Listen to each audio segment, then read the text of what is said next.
Si certains veulent relire les choses qui viennent d'être dites, c'était des extraits des chapitres 29, 30 et 31 du livre de Job. J'espère que vous avez entendu cette musique magnifique. Et alors la personne qui a choisi la musique a eu du génie. Il y a dans ce passage-là une phrase que je ne vous ai pas encore citée, mais dans ces chapitres-là, au chapitre 30, verset 31, il y a une phrase absolument admirable, d'une très grande poésie. C'est Job qui pleure encore et qui dit « Ma harpe s'accorde à la plainte et ma flûte à la voix des pleureurs. » Il faut reconnaître que cette musique était étonnamment bien ajustée, je trouve. C'est chapitre 30, verset 31. Donc là, on vient d'entendre des extraits de ces trois chapitres, mais nous sommes déjà très loin dans le livre. Moi, je vous ramène un petit peu en amont. On a bien entendu. Est-ce que au passage, vous avez entendu cette phrase terrible je le sais, c'est ma mort que tu veux. Ça, c'est le soupçon porté contre Dieu. C'est le même soupçon que Adam. Au jardin d'Éden, où c'est quand même étonnant, Dieu a tout donné. Il a créé pour le bonheur et pour l'amour. Et parce qu'il y a une petite interdiction quelque part, parmi un océan de possibilités, Adam dit, je sais bien que tu ne veux pas mon bonheur. C'est le soupçon horrible dont on nous dit qu'il est le secret, malheureusement, de beaucoup de problèmes. Au passage aussi, ce que vous avez entendu, c'est très intéressant. Quand Job prétend qu'il est innocent, il le prétend à beaucoup d'endroits dans le livre, et il a le droit, puisqu'il est innocent. Le personnage a été campé tel que.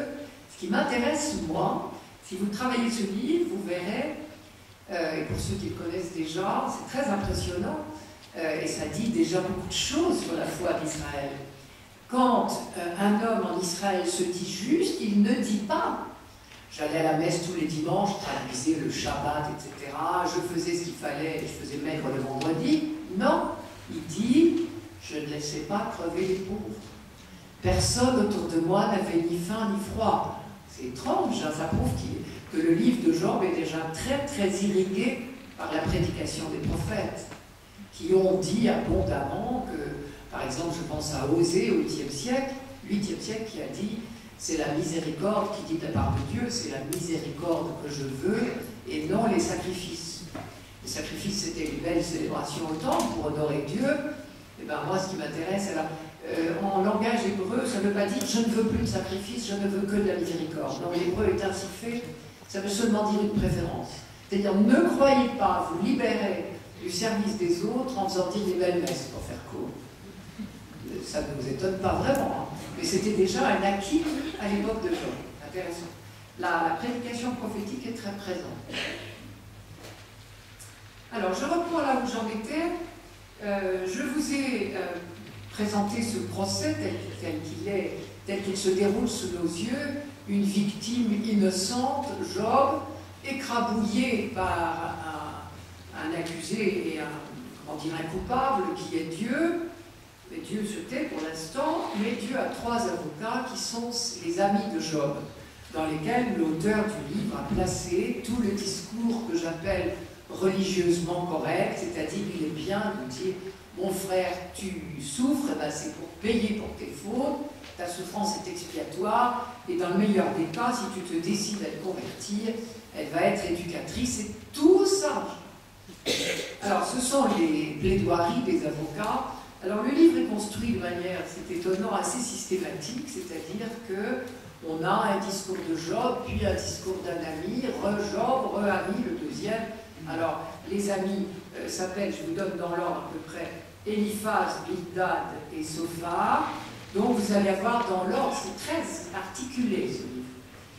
Eliphaz parle, Job répond, Bildad parle, Job répond, Sophar parle, Job répond. Et on a comme ça des cycles de discours, mais finalement, je ne vais pas diviser ça, les discours, les amis sont très semblables, tous les trois.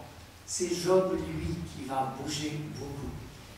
Je parle d'abord des discours des amis, ce sera vite fait, puisque c'est le théorème, presque, que vous connaissez bien, la loi de rétribution.